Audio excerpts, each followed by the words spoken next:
Welcome back to our morning view. Today we're going to talk about right-sizing our rig after we got to Arizona. Stick around. Welcome back to our morning view. I'm Shannon. This is Toby. And I'm Ron. In today's video we're going to talk about a big change we made. Real big change. Well, maybe a small change. Or maybe a small change. No, maybe a small change. So, as if you've been following along, you know that we had a 37-foot Itasca Meridian 36M, and I lovingly refer to it as a rolling apartment. Yeah, everything a person had in their home, it had in the motorhome. It did. In fact, we camped next to somebody overnight, and it was actually on our way to do the trade. And the lady of the couple next to us, as we're talking about what we're doing, she was like, "Why would you get rid of this? It has everything." And it really did. It had the washer and dryer. It had a dishwasher. And it wasn't me or him. Yeah. 4 TVs, 3 inside, 1 outside. Mm-hmm. It had, like we said, everything. And it was great while we were living in Washington. I think it was a great rig when we were stationary. Whether we moved locations or stayed at our primary campground, RV park, it was great. It had room for the girls to come and visit. They didn't really ever do that. What we found after Ron retired and we started our trek down is we thought, oh, I would start driving more. I did drive. No. And with Shannon not driving, that meant the majority of driving was for me, and I really didn't mind driving it on the interstates, but I really didn't care for doing it on the side roads. For example, we were in Montana on our way to Glacier. It's a 2-lane highway. Speed limit 70 miles an hour in Montana, just about everywhere it seems like, and I'm doing 50, 55, and stressing about it.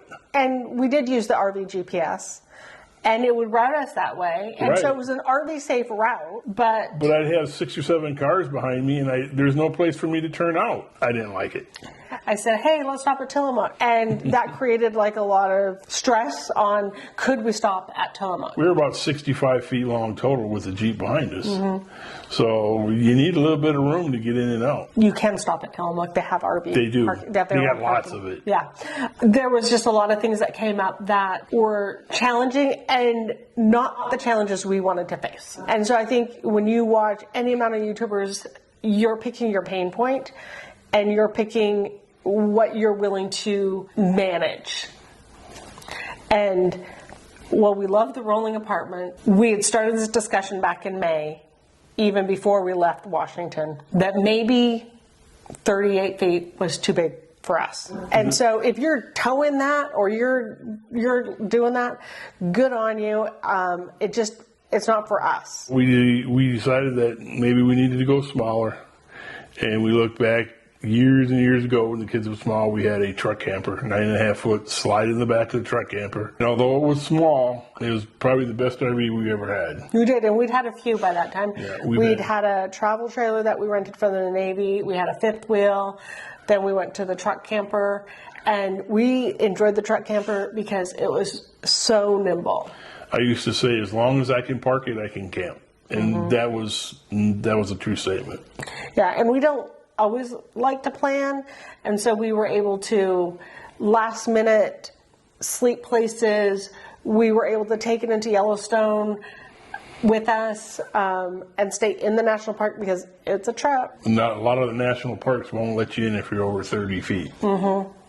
So yeah, so it gave us a lot to think about, and we'd kind of been muddling it over for quite a while before we made any changes, about 6 months actually. We got down here, we went to a few RV shows and we checked out, the different manufacturers, and we narrowed in on one particular manufacturer. And then we went and looked at all the different models that had, and we narrowed down to a particular model.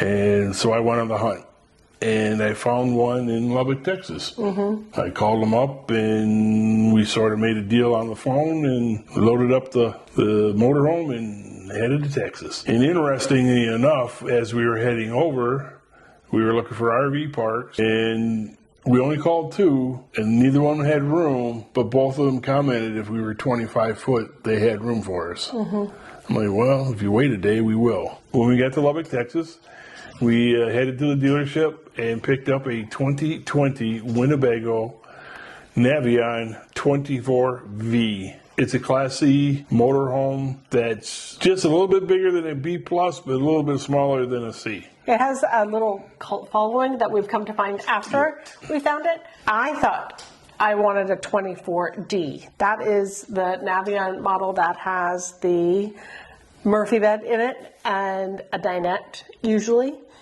And we went, like Ron said, we went to an RV show and looked at the D, the V, the J, and we decided that for us and how we travel, we did not want to have to set up a bed every night. So even though it's just a push of a button, lots of people do it. It's not that big of a deal. But you gotta put the slide out. But you have to put the slide out. And we did not want to have to do that. We wanted really a no slide feature. Like, so we could use it with the slide in. So we've been in it a couple of times. So far, it's great. It's basically a Sprinter van chassis or Mercedes-Benz. We went from 8 miles to a gallon to 14 plus. Handles like a champ. And so far, we're really enjoying it. The nice thing is that it doesn't make Ron pause when we want to stop somewhere. No. So in the struggle we're having right now is trying to decide if we need a tow vehicle. My question out to all of you that have these smaller Sprinter van style RVs, do you have a tow? Do you think you need a tow? And what are you doing and how are you doing it? Put it in the comments below, because we have ideas, but we haven't figured out what we need to do yet. We waffle back and forth. And we've done some trips where no tow, no issue, no big deal. It was a great trip. And we did lots of sightseeing in it.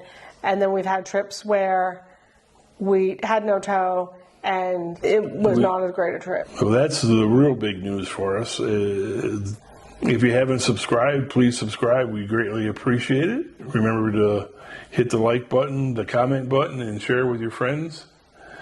And thanks for watching. And in the meantime, remember to slow down and enjoy the view. Bye. Bye. I got my bags packed, timeline on track.